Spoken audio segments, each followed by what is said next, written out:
जय श्री राम दोस्तों, आज का अनुभव बिल्कुल ही अद्भुत है। कैसे हनुमान जी हमेशा अपने भक्तों के साथ है और दोस्तों हनुमान चालीसा में कितनी शक्ति है इसकी हम और आप कल्पना भी नहीं कर सकते हैं। कैसे हनुमान चालीसा पढ़ने से इस भक्त का जीवन बदल गया। जय श्री राम दोस्तों, मैं हूं आपका दोस्त उद्धव अग्निहोत्री। तो दोस्तों आज के इस अनुभव को शुरू करते हैं।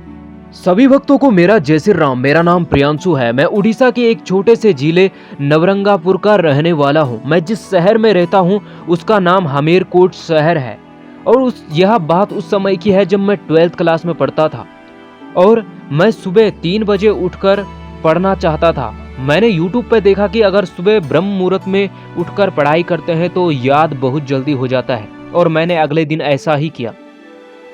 सुबह के 3 बज रहे थे और मैं उठा और मैं पढ़ाई करने लगा। मैं पढ़ाई कर रहा था तभी मेरे सामने से एक साया मेरे सामने से गुजरा और पहले मैंने इस बात को देखा तो मैंने सोचा कि मेरे दिमाग का वहम होगा। फिर से मैं पढ़ाई करने लगा और तभी वह साया मुझे घूर कर देखने लगा और जैसे ही मैंने ऊपर की ओर देखा, सामने देखा तो वह साया वहां से गायब हो गया और इस बात से मैं इतना डर गया कि मैंने रजाई ली और मैं फिर से सो गया और मैं कांप रहा था।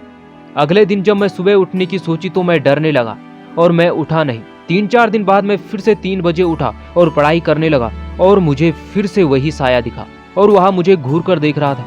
मैं इतना डरा कि मैं रजाई के अंदर बैठ गया और मैं अब कभी भी 3 बजे नहीं उठना चाहता था। झाड़ फूंक करवाई लेकिन फिर भी ठीक नहीं हो रहा था। उसके बाद मेरी नाक में एक गांठ बन गई और मुझे सांस लेने में दिक्कत होने लगी और यह दिक्कत बढ़ने लगी। डॉक्टरों के पास दिखाया और मेरे नाक का ऑपरेशन हुआ और ऑपरेशन के बाद भी मेरे को सांस लेने में प्रॉब्लम हो रही थी। मैं डॉक्टरों के पास गया, फिर से चेकअप करवाया। डॉक्टरों ने कहा कि नॉर्मल है, सब सही है, कुछ भी नहीं है।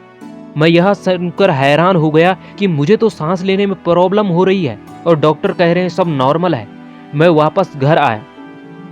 मेरे मम्मी पापा भी कुछ नहीं समझ पा रहे थे और मैंने सोचा कि कल सुबह से मैं भगवत गीता पढ़ना शुरू करूंगा और मैंने भगवत गीता पढ़नी शुरू की लेकिन मुझे कुछ भी समझ में नहीं आ रहा था। फिर मैं YouTube को देख रहा था कि भगवत गीता के श्लोकों को समझने के लिए। वैसे ही मेरे सामने हनुमान जी के चमत्कार के एक वीडियो सामने आया और मैं उस वीडियो को देखने लगा। वह जयेश बाघेला जी का वीडियो था और रोज मैं उनके वीडियो देखने लगा और उसके बाद मुझे हनुमान चालीसा पढ़ने की प्रेरणा मिली और मैं रोज सुबह उठ के हनुमान चालीसा पढ़ने लगा और वह साया कहीं गायब हो गया। वह दिखाई ही नहीं देने लगा जो मुझे रोज दिखाई देता था, जिसके मारे में सुबह नहीं उठता था डर के मारे। अब वह साया मुझे नहीं दिखाई देता था और उसके बाद जो मुझे नाक में प्रॉब्लम थी, सांस नहीं ले पा रहा था, मुझे सांस लेने में प्रॉब्लम हो रही थी, वह कब ठीक हो गई मुझे पता ही नहीं चला।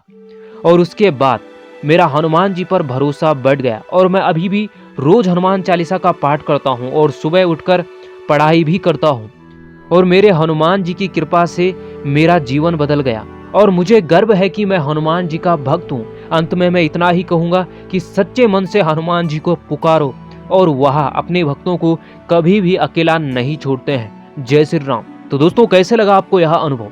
दोस्तों भगवान सदैव अपने भक्तों के साथ रहते हैं, बस उन्हें पुकारने की में देरी है। उन्हें सच्चे मन से पुकारा जाए तो भगवान अपने भक्त की हर मनोकामना पूर्ण कर